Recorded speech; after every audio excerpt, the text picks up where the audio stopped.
vez? Sí, está bien. Aquí estamos. Esto es El Poder de la Historia. El Poder de la Historia busca compartir con ustedes un escenario siempre interesante de la historia fundamentalmente nuestra, ¿no? Y esto no va a dejar de ser un espacio que nos apasione, que nos guste, que nos interese. Porque aun cuando la historia nuestra no necesariamente está bien contada, la que está bien contada hay que recrearla y recordarla. Así es. Aquí está Sócrates Suazo Ruiz, historiador, militar, por tanto historiador castrense o historiador militar. Y la verdad que un dominicano que ha dedicado su vida a defender las ideas sobre la historia de la República Dominicana, especialmente las que emanan de Duarte, Juan Pablo Duarte Díez. Pero hoy ya tendremos ocasión de tener un programa sobre Duarte, y ya verán ustedes más adelante un programa que ha pensado muy bien nuestro invitado sobre el sesquicentenario de la muerte o fallecimiento de Juan Pablo Duarte, que como ustedes saben son 150 años.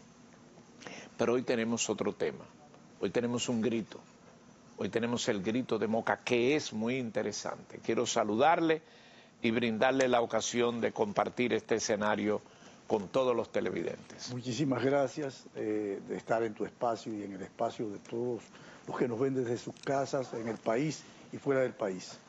El Grito de Moca es un acontecimiento que el Estado Dominicano ha querido, por medio de un decreto, por una ley y decreto del presidente de la República, consagrarlo como el Día de la Soberanía Nacional. Oye, qué interesante. Día de la Soberanía Nacional. Sí, eso se refiere, ya lo conmemoramos la primera ocasión, fue el día 2 de mayo, porque es en el momento, 1861. Fíjate que la anexión se proclama, se anuncia el 18 de marzo de 1861.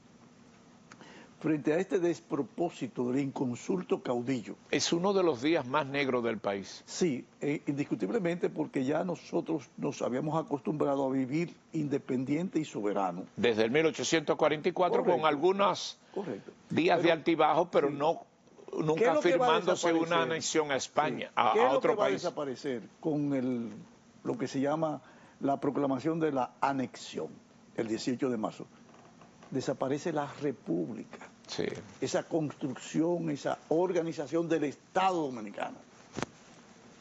Entonces, el 18 de marzo se da la protesta del padre Meriño aquí en Santo Domingo. Los franco-macorizanos impiden arriar el pabellón nacional, la bandera dominicana, para ser sustituida por la bandera española en San Francisco de Macorís. Y en Moca, un coronel que era montecristeño, encabeza junto con Cayetano Hermosén y unos 14 o 16 mocanos más, lo que se llama el asalto al cuartel español de Moca. Por eso se llama el Grito de Moca. Es la primera acción militar, esa voluntad, esa determinación de impedir que se consolidara el crimen de la anexión a España. Era muy complejo, porque lo que la gente no entiende es que mucha gente apoyó, muchas personas, tanto militares como del ámbito político, apoyaron la anexión a España, porque España es España, ese vínculo con España es muy fuerte. Nos habíamos acostumbrado a pelear contra los ingleses, contra los franceses, contra los haitianos, pero jamás habíamos peleado contra España. Habíamos peleado por España, a favor de España, contra los enemigos, sus enemigos en el Caribe. Y sin embargo ahora nos tocaba pelear contra España. Bueno, yo creo que este episodio amerita que nosotros pongamos muy bien en contexto. Fíjense que estamos hablando en el 61, pero del 1800, porque esta anexión a España tiene un acto simbólico de un personaje más otro, pero ese personaje de siempre, ¿verdad?, que es Pedro Santana. Pero, ojo al Cristo, había una sociedad que comulgó con ese posicionamiento. Sí, porque hay unos antecedentes Exactamente. importantes. El país se había pasado 12 años de guerra contra Haití. Sí. Estaba quebrado económicamente. Y no había confianza de que nosotros pudiéramos sostener, excepto en Duarte. En Duarte, en Mella, en Sánchez, sí, ellos fueron consecuentes con la independencia nacional. Y mantenernos firmes. Entonces, en ese sentido fuimos derrotados otra vez y se produce esa anexión a España. Bueno, el país entró en la guerra de lo que se llama la Revolución Cibaeña de 1857, con la emisión inorgánica de papeletas sin fondo de Buenaventura Báez, el general tabaco. O sea, que el tabaco había alcanzado un alto precio en los mercados europeos.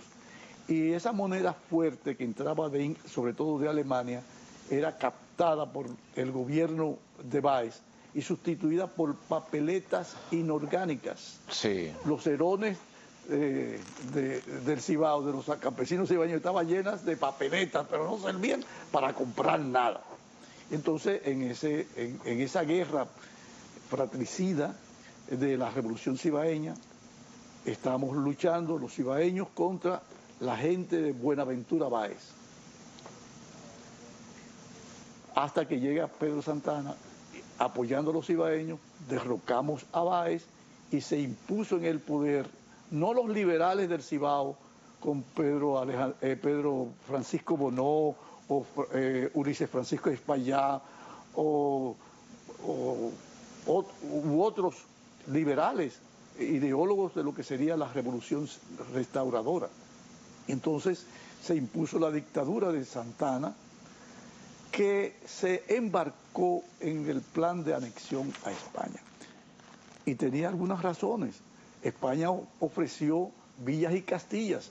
España ofreció la instalación de un tren por todo el país, que iba a recoger las papeletas que no tenían respaldo, las papeletas que tenían los cibaeños por cerones, y además de que no iba a reimplantar la esclavitud, porque ellos tenían la esclavitud en Puerto Rico y en Cuba. Yo creo que mejor definición no puede ser, ofreció villas y castillas. Sí. Y tiene otro nombre, viñas y castillas también. Okay. Pero los pueblos se dejan manipular, narigonear de esa manera, sí, ¿verdad? Fíjate, Luis, en todo el país, cuando tú ves quiénes apoyaron la anexión, por ejemplo, para poner el caso de Baní, fue Manuel de Reglamota. Así es. O sea, un hombre figuras importante que fue figuras de la sociedad, sí. Fue presidente, vicepresidente, ministro de Guerra y Marina, comandante militar. Y con seguidores natos y netos que dirían, bueno, pero si este fue presidente. Fernando Valerio, para que tú tengas una idea. Gaspar Polanco originalmente apoyó la anexión. Bueno, de ahí es que yo siempre he tenido la tesis de que todos, con la honrosa excepción de Duarte, nuestros patriotas en algunos momentos tuvieron ese desliz. Sí, pero había mucho analfabetismo político. O sea, gente que no... O sea, sí, pero yo a veces pienso que más falta de confianza en sí mismo en República Dominicana. Bueno, no tenían una idea cabal de lo que era la nación, de lo que era la república, de lo que eran las libertades públicas. Quiero compartir, está la línea de estudio, estamos para que ustedes nos puedan llamar. Si tienen alguna inquietud, si tienen alguna pregunta o si tienen algún comentario, lo pueden hacer. Hoy tenemos la disponibilidad y sobre todo a veces nos llaman, se quejan que no se toma, pero vamos a tener la provisión. Entonces tenemos el caso del grito de Moca. Eso quería hablar. Está el asalto al destacamento militar anexionista en Moca, victorioso, pero Pedro Santana con un contingente militar atraviesa desde la capital hasta el Cibao y retoma el control de Moca y fusila a los que participaron en esa acción gloriosa, patriótica. Entonces, entre los que fusila estuvo José Contreras, el de la avenida José Contreras, Así es. y Cayetano Hermosén. Él también de la calle, también de la misma avenida. De la misma avenida, una continuación de otra. Sí, correcto. Entonces, eso es lo que conocemos como grito de Moca. Y es tan importante porque eso se produce, fecha, vamos en el 61. El 2 de mayo de 1861. Fíjate que están... ¿Y cuándo llega allá a Pedro Santana? Pedro Santana y una nota curiosa, ¿cómo se sabe? Ahora sucede una cosa en Moca o en Jumunucú, a donde sea. Un WhatsApp. En 30 segundos lo sabemos. Sí, correcto. No, pero en esa época, ¿cómo vinieron a caballo a la capital a informarle. 2 o 3 días después. 2 o 3 días después, ya está la información en la capital, se organiza una unidad militar encabezada por Pedro Santana y sumariamente lo juzgan y lo fusilan. Para decirle, vaya por allá para ver qué está pasando algo ahí. Pero eso hirió la conciencia cibaeña, porque fueron 14 patriotas, hombres importantes del Cibao Central, Y entonces vamos a tener, en consecuencia, que el proceso sigue. Vamos a escuchar esta llamada que tenemos aquí, con gusto. Saludos, buenas, a su orden. Sí, adelante. ¿No es el programa de Luisín? Sí, adelante, a su orden. Buenas. Sí. Luisín. Sí. Mira, ¿cómo es que el historiador dice que Gaspar Polanco, la segunda espada de la restauración, estaba con la anexión? Explícame eso. Te lo voy a explicar ahora mismo, pero tú estás como molesto. No hay que pelear, ¿verdad? No hay que pelear, no. Ni hay que buscar la espada, sí, tranquilo. Es que Gaspar Polanco está con la anexión. Incluso Gaspar Polanco, en el combate del 5 de marzo de 1863, en el combate de Sabaneta, hoy Santiago Rodríguez, peleó contra los patriotas, peleó contra Santiago Rodríguez y los que pelearon ahí defendiendo la causa nacional, porque es que hay un grupo de dominicanos, Fernando Valerio, estuvo con la anexión y fue anexionista hasta el último momento. Gaspar Polanco se convierte ya en el combate de Guayubín, en el generalísimo, es decir, que agrupa, encabeza todas las guerrillas de la línea noroeste y se convierte en el gran comandante que reivindica su nombre, porque es en el momento que él toma conciencia del gran peligro que representa la anexión. Es un momento de tiempos. Vamos a otra llamada y voy a hacer comentarios sobre eso. Saludos, buenas, adelante. Gracias.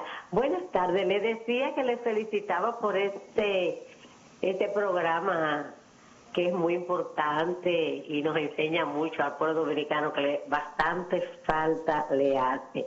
Miren, yo no sé si realmente estoy en línea, pero siempre yo me he preguntado por mi padre, ¿en qué momento de la historia tuvo lugar aquella revolución que se llamaba los bolos y los colusos?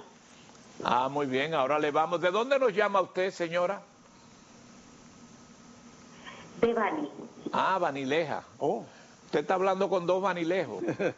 Ahora mismo le va a contestar. Es verdad. Sí. Es el principio. ¿Y usted en qué barrio? ¿En qué barrio? Tiene mucho que ver en todos estos líos. Sí, ¿en qué barrio vive usted allá?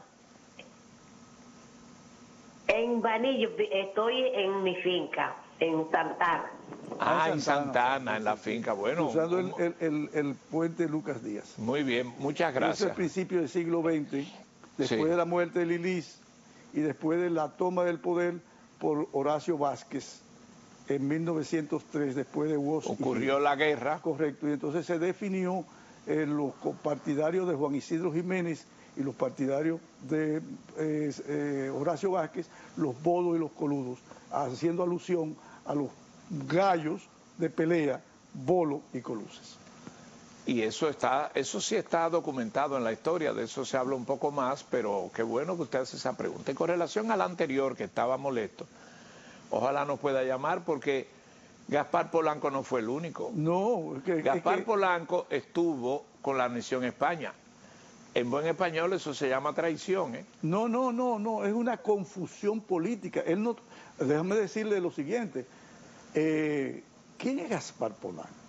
Gaspar Polanco es de los grandes comandantes que pelean en la última batalla contra los haitianos, que es la batalla de Sabana Larga, del 24 de enero de 1856, que es la última invasión haitiana por la frontera norte. Ahora bien, pero Gaspar Polanco es un hombre que no conocía las letras, analfabeta. Sí. Ese es Gaspar Polanco. Sí, pero... Un analfabeto glorioso. Sí, pero... Ahora, ¿cuál es la grandeza de este hombre? Que es un gran comandante, que es la verdadera espada de la restauración. Pero igual, gran comandante fue Pedro Santana. No, espérate. La grandeza de Pedro Santana como coaccionador de tropas, de voluntad de mando, es incuestionable. Pero entre Pedro Santana y Gaspar Polanco, Pedro Santana fue más grande que Gaspar Polanco. Bueno, es que esos dos... Militarmente hablando. Son dos momentos. Sí, pero son dos si momentos. tú lo comparas los dos, no, oye, pera con pera, manzana con manzana, pero Pedro Santana fue más grande. Son los tiempos, o sea, entonces... Estamos de acuerdo. Ahora bien, los dos se fueron un camino de abandonar la patria. Sí, pero Gaspar Polanco rectifica. No, estamos de acuerdo. Yo no estoy diciendo y comete, porque nuestro amigo que nos llamó... Sí, no, estaba molesto. Estaba molesto, pero no solamente eso. Gaspar Polanco va a cometer otro crimen. Cuéntelo. Que es el crimen del asesinato del presidente José Antonio Salcedo Pepillo, el primer presidente del gobierno restaurador que se estableció en Santiago a raíz de la victoria militar del 6 al 13 de septiembre de 1863. Gaspar Polanco fue un genio de la guerra, un gran capitán, un gran comandante del generalísimo. ¿Usted lo ha perdonado históricamente hablando? Sí, porque es que con el pasado uno lo que tiene que analizarlo para no cometer los mismos errores. ¿Y usted ha perdonado a Pedro Santana? No, yo lo juzgo en su dimensión, en su grandeza frente a las invasiones haitianas. Claro. Y el análisis de que hay todos los taitas, todos los grandes capitanes de los ateros se equivocaron políticamente porque se quedaron atrasados, no actualizaron sus ideas frente al devenir histórico y vamos a tener en Pedro Santana los mismos errores de Juan Sánchez Ramírez de 1809. Bueno, qué interesante, ya contestada la pregunta, pueden seguir llamando y seguimos aquí. Entonces, seguimos con el proceso del grito latente, sí. No solamente del grito, no, porque el grito es ahogado aparentemente con el fusilamiento de más de 14 mocanos y cibaeños. Que lo hizo Pedro Santana, lo encabezó Pedro Santana. Sí, porque Pedro Santana no perdonaba la vida de nadie. No perdonó la vida de Duvergé, no perdonó la vida de Francisco de Rosario Sánchez, no perdonó la vida de los Puellos. ¿Te diría que Pedro Santana debe estar en el infierno? Bueno, lo que ocurre es que el Papa Francisco dijo que no existe el infierno. El repudio. Buena respuesta. El repudio. Porque hay que construir la historia con la verdad. Mire, yo era anti-Santana, ya no lo soy. No, yo no soy yo soy duartista. Porque yo soy coherente con el pensamiento de Duarte. Pero usted debe saber que sin esa firmeza, fortaleza y dirección de Pedro Santana, cuando la guerra de independencia, luchar contra esos haitianos, y cuando él vino de allá de San Pedro y cogió para acá y lideró, otra cosa hubiese sido. Santana tiene muchas Luis, cosas grandes. Yo dije en Asua, el pueblo de tu madre, sí. El de los Oviedos, sí. que en Asua los dominicanos, incluso encabezados por la caballería banileja, que componía más o menos cerca del 20% de los efectivos militares que participaron en la batalla del 19 de marzo de Asua. En Asua nosotros matamos al miedo. con Santana y sin Santana, nosotros íbamos a derrotar a los haitianos. No sustituya la voluntad colectiva, no sustituya la toma de conciencia de los militares y pueblo en armas que hicieron posible la victoria frente a... Y no se mató el miedo, pero para matar el miedo siempre hay que tener una cabeza, un capitán, pero un líder. Ahí tuvimos a un Antonio Duvergé en el Memiso, en el Perico, en el Pinar, en Cachimán, en la Estrelleta y en toda la frontera. Por eso Balaguer lo llama el centinela de la frontera. Concluido ese episodio en Moca, ¿qué otros hechos se gestaron en ese 1861 hasta llegar cuando se restaura la independencia?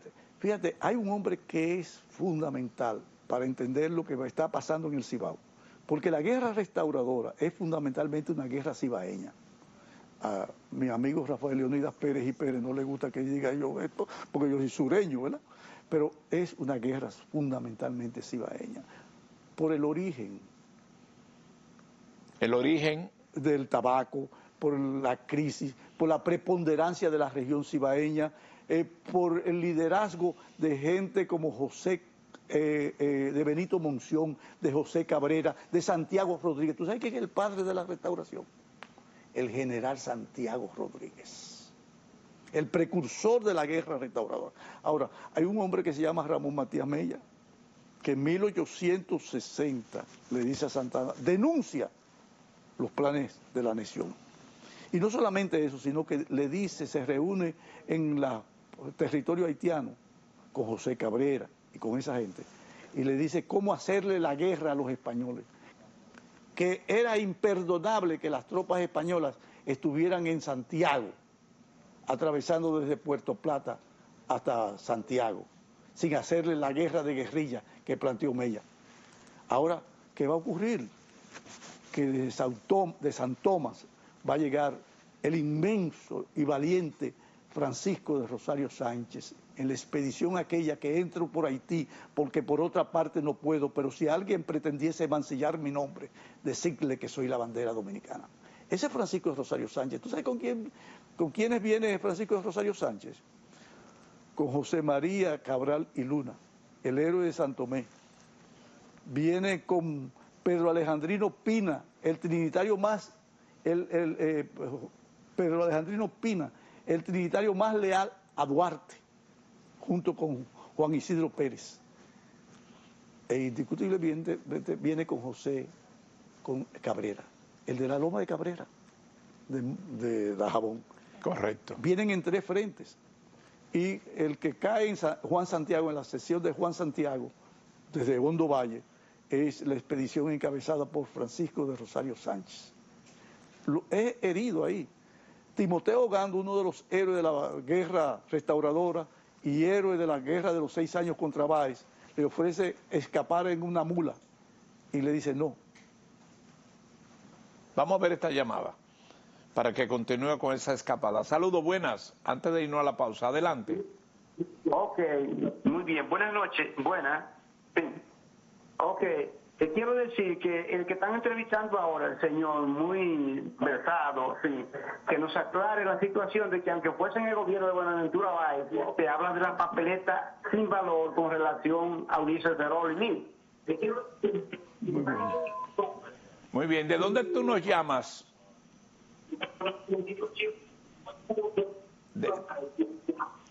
Muy bien, ¿de dónde nos llamas? ¿De dónde? Que aclare eso. Sí, lo va a aclarar. Desde Constanza, Ramón Bautista. Ah, de Constanza, muchas gracias. Sí, Ulises Heró emitía papeletas basado en empréstitos internacionales y para la reelección emitía papeletas sin respaldo. Muerto de Lilis, o sea, papeletas que se devaluaban, no tenían casi poder de adquisición, poder adquisitivo. Y entonces, a raíz de la muerte de Lilis, la gente decía, todavía en los 60 yo escuchaba en Baní, que la gente voló como la papeletica Lilis. Entonces era una papeleta de baja calidad, mal impresas y sin ningún valor monetario, inorgánica completamente. Ese es el origen de las papeletas de Lilis, porque Lilis se metió en una serie de empréstitos que porque Lilis se metió en el ferrocarril Sánchez Moca La Vega, se metió en el túnel que atraviesa la montaña de Altamira de Puerto Plata a Santiago, es decir, y una serie de obras y contenedores de bonos europeos, que es que en 1905 y 1907 con la Convención Dominico-Americana, los norteamericanos adquieren la deuda generada por Lilis y otros gobiernos anteriores a Lilis, y entonces unifica y toman las aduanas. Ese es el origen, los antecedentes de lo que va a ser la ocupación norteamericana de 1916 a 1924. Ahí lo tienen. Vamos a una pausa. Esto es El Poder de la Historia. Estamos conversando sobre el Grito de Moca.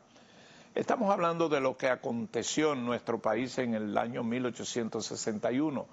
Se produce una anexión a España. Años después es recuperada, digamos que nuestra identidad, nuestra independencia, nuestra soberanía. Se restaura la República. Y volvemos a ser República Dominicana. Sí, que la República, la primera República, 1844-1861. La guerra restauradora va a restaurar la República en 1865, cuando las tropas españolas abandonan nuestro territorio. Ahora tenemos el episodio de Francisco de Rosario Sánchez, que muere fusilado el 4 de julio de 1861 en San Juan de la Maguana. Regresamos en breve.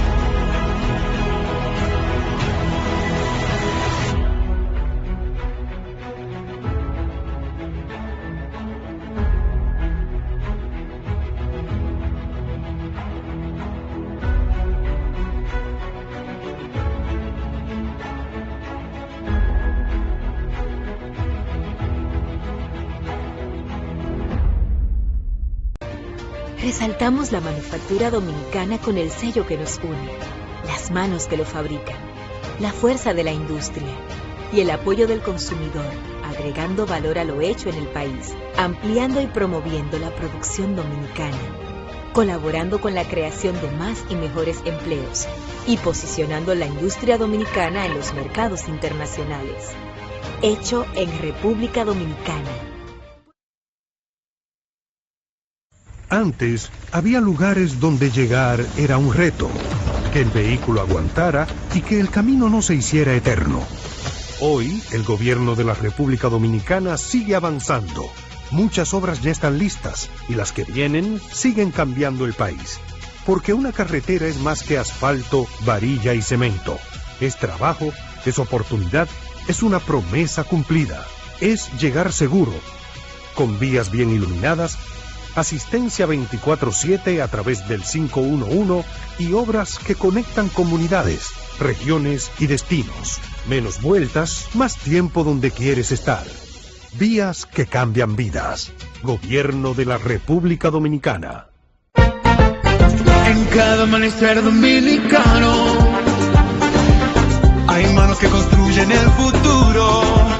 Con prevención siempre andamos seguros. Dominicanos, dominicanas, caminemos juntos en prevención.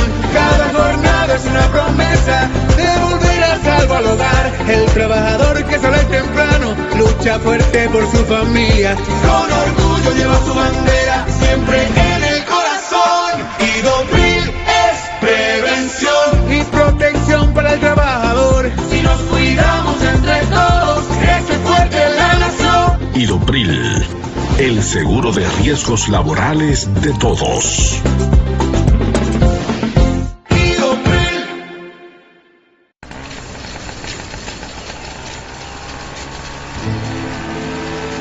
Este es Carlos, en Italia. Ciao, palabra italiana que significa adiós. Ciao. O hola. práctico, ¿no?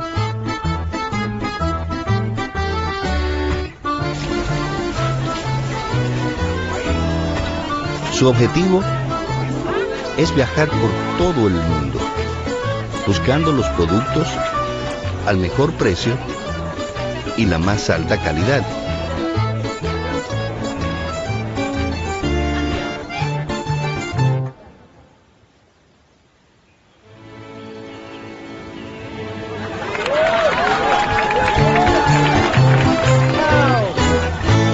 Porque con Líder, lo mejor del mundo también puede tener el mejor precio.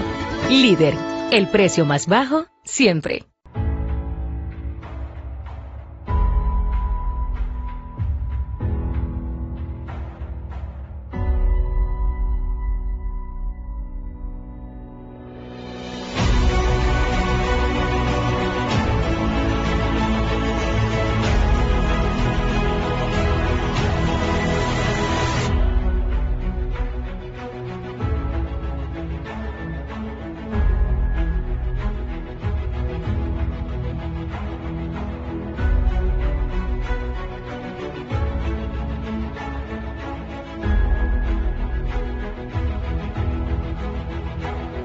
Estamos de regreso con el poder de la historia y gracias por su interesante participación. Estamos este 2026 en esta fecha con este programa para ustedes en vivo, ¿verdad?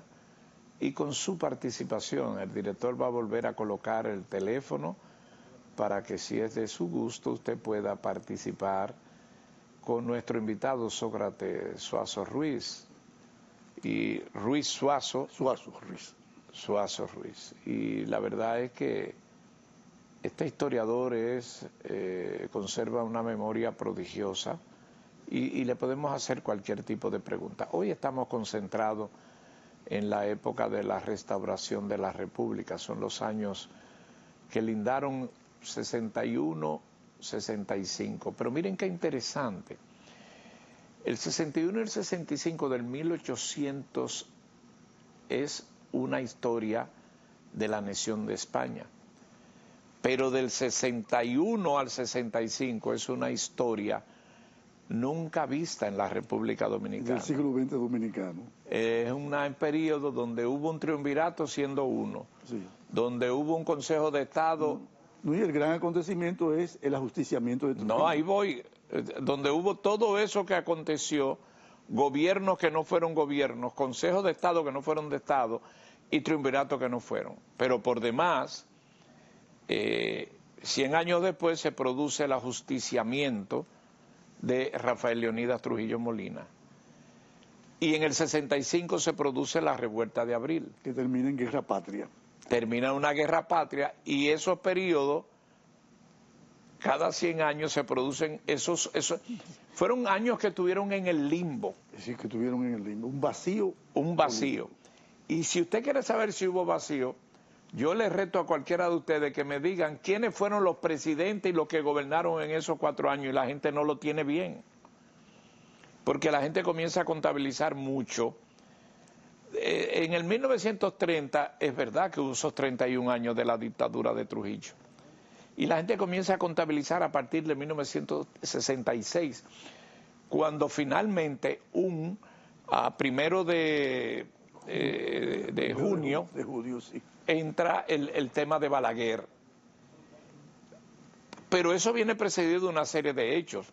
En el periodo que estoy citando no podemos perder de vista que fue el periodo de Juan Bosch, sí, y el PRD, que un 20 de diciembre hay elecciones y se juramenta el 27 de febrero de 1962. Y el 25 de septiembre. Y el 25 de septiembre es derrocado. Eso da motivo a una serie de gobiernos que no gobiernan. Que tienen una coincidencia enorme con el gobierno de Francisco Gregorio Villini, sí, y con el gobierno de Ulises Francisco Espaillat, que duran prácticamente, son 7 vecinos los 3. Mira, en la historia, yo estoy trabajando para un programa donde usted va a ser asesor y todavía no lo sabe, que se llama Los Presidentes de República Dominicana, algo interesante.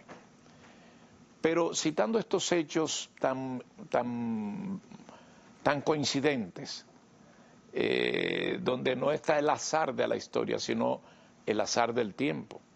¿Quién iba a decir que entre 1860 al 65 ocurrieron hechos inéditos por demás de una anexión y que tuvo una recuperación, pero que 100 años después se produce algo que tumban al gobierno que tenía tanto tiempo y se produce un limbo y termina en el 65 con una ocupación extranjera.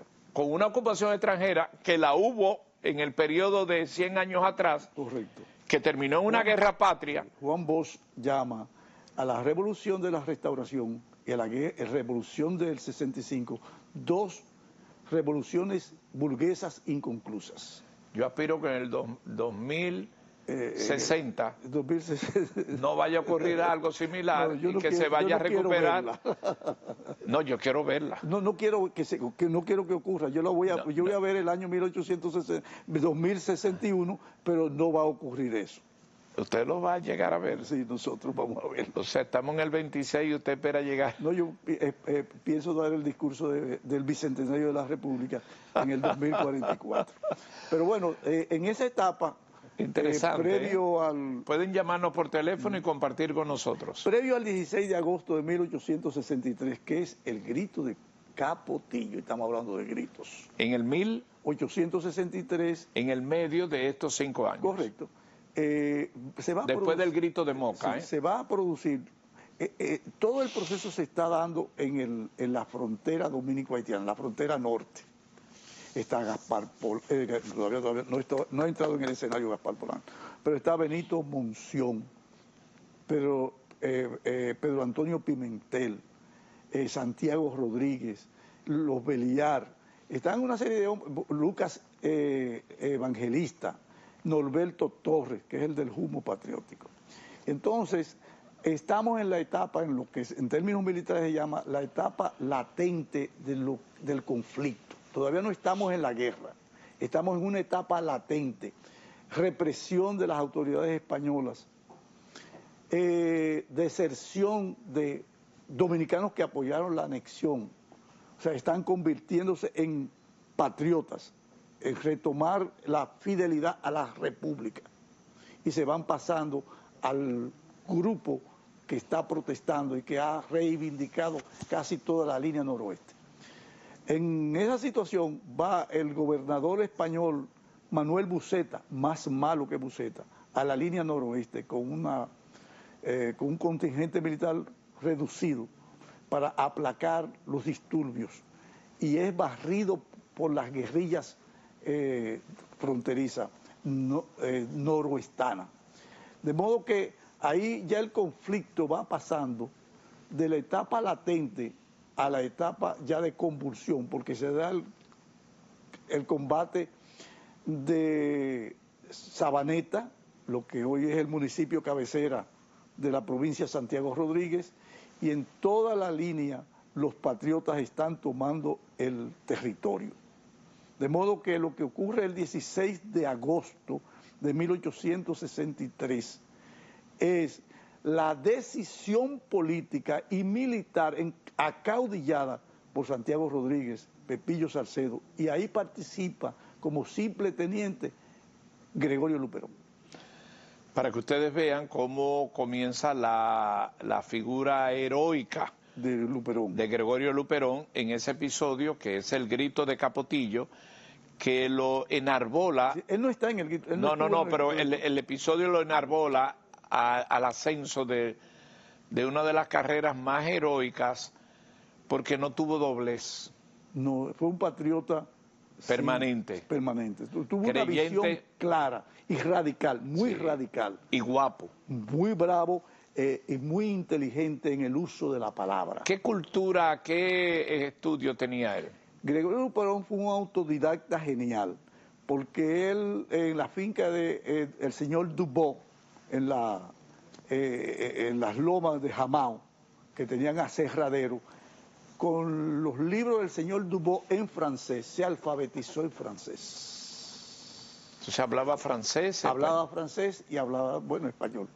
Y es desde ahí, mandando hombres, dirigiendo el trabajo de hombres con apenas 14, 15, 16 años, que lo va a sorprender, porque es el más joven de los comandantes militares de la Restauración.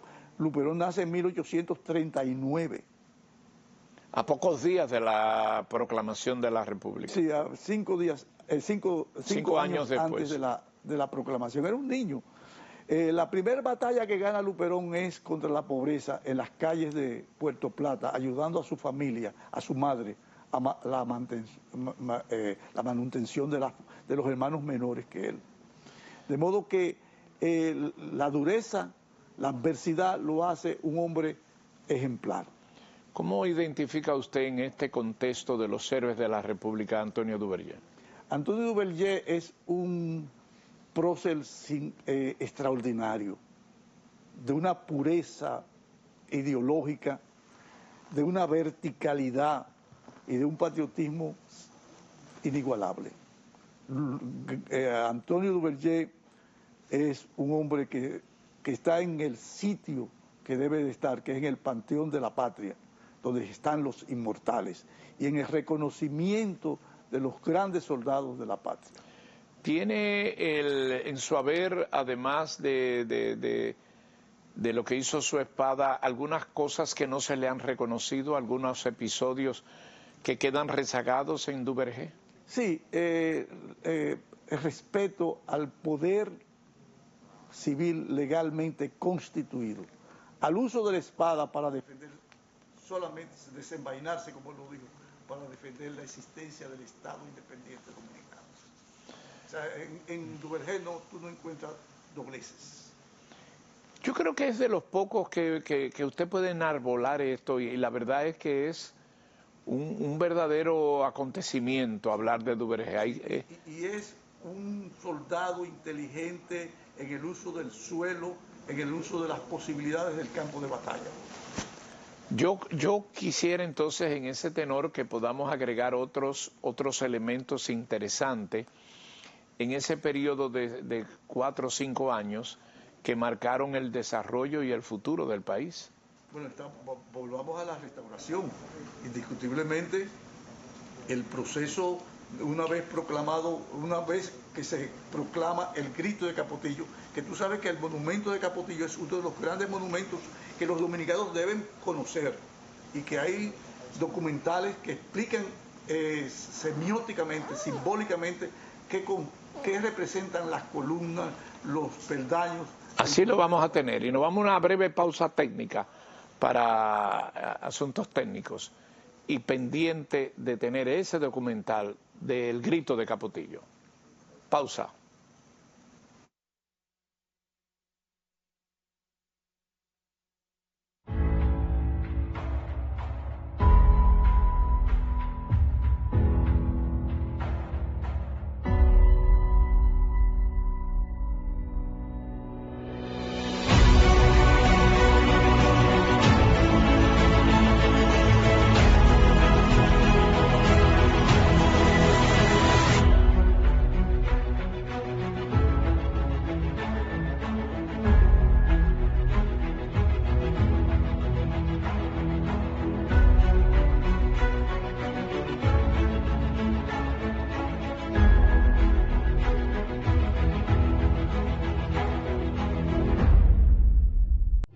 Con solo invertir 30,000 pesos, generas 20,000 pesos mensuales. Mierda, pero eso está de todo. ¿Y tú lo estás pensando? ¿Cómo así? Y todavía hay gente que cae en ese gancho, porque eso no es inversión, ese cuento de camino, como diría mami. Si te dice, te harás rico de la noche a la mañana, manito ruede. Él dice que son ganancias garantizadas, según un tipo formal. En las inversiones reales no hay magia, hay reglas. Y Proinversionista te enseña cómo funciona. ¿Por qué no me dijiste antes? ¿Verdad talleres gratis todos los meses? Antes de yo sacar un peso, yo siempre chequeo quién está autorizado en su registro de la superintendencia. Proinversionista es el departamento de la Superintendencia del Mercado de Valores que atiende tus consultas, quejas y reclamaciones, con educación gratuita para que puedas tomar decisiones financieras informadas. Casi que hay un gancho. Proinversionista, invierte con confianza. Estamos de regreso, una pausa técnica nos llevó. Del grito de Capotillo. Sí, cómo no. Y de lo que representa ese gran monumento construido en 1984, Ese movimiento estuvo encabezado por Santiago Rodríguez, estuvo Benito Monción, José Cabrera, los apellidos buenos, los Beliar, habían gente de Guayubín, fundamentalmente de Guayubín, Montecristi, Dajabón y lo que es Sabaneta. Ahora, ese monumento que los dominicanos debemos conocer a través de los documentales que existen, y yo te prometo hacerte llegar un documental, tiene 3 peldaños que representan la lucha del grito de Moca, la expedición de Francisco de Rosario Sánchez y el combate de Sabaneta. Además de la muerte de los mártires de Santiago, encabezado por el poeta, entre otros, el poeta Eugenio Perdomo, aquel que dijo que los dominicanos cuando vamos a la gloria vamos a pie, cuando le ofrecieron un mulo para llevarlo al pelotón de fusilamiento. Entonces, ¿por qué las columnas truncas que hay en el monumento, que tú debes haberla visto en fotografía? Porque ellos regresaron a Capotillo a ponerle el techo a la patria. Es decir, la patria perdió su independencia y perdió sus símbolos, perdió la bandera nacional, y ellos fueron con la bandera cosida, tejida por Marzán, Eugenio Marzán, el sastre, financiado por Santiago Rodríguez, y con Blanc, un español apellido Blanc, que tocó la corneta para subir la bandera de Capotillo. Pero en Capotillo no se tiró un tiro, como no se tiró un tiro en la Puerta del Conde. Ahora eso dio inicio a la guerra restauradora, que en apenas 3 días no había un español para remedio, solamente estaban ya en Guayubín. Y ya el 31 de agosto al 1 de septiembre de 1863, todos los españoles del Cibao habían desaparecido y estaban refugiados en Puerto Plata, en Montecristi y en Santiago, en la fortaleza San Luis. Y ahí se congregaron más de 6 o 7 mil cibaeños de toda la región, acorralando a los españoles, y la decisión valientísima de Gaspar Polanco de quemar los alambiques de alcohol, de ron de Santiago, y entonces se incendió la ciudad de Santiago, dando origen a la derrota de más de 1000 soldados españoles que tuvieron que replegarse a la ciudad de Puerto Plata.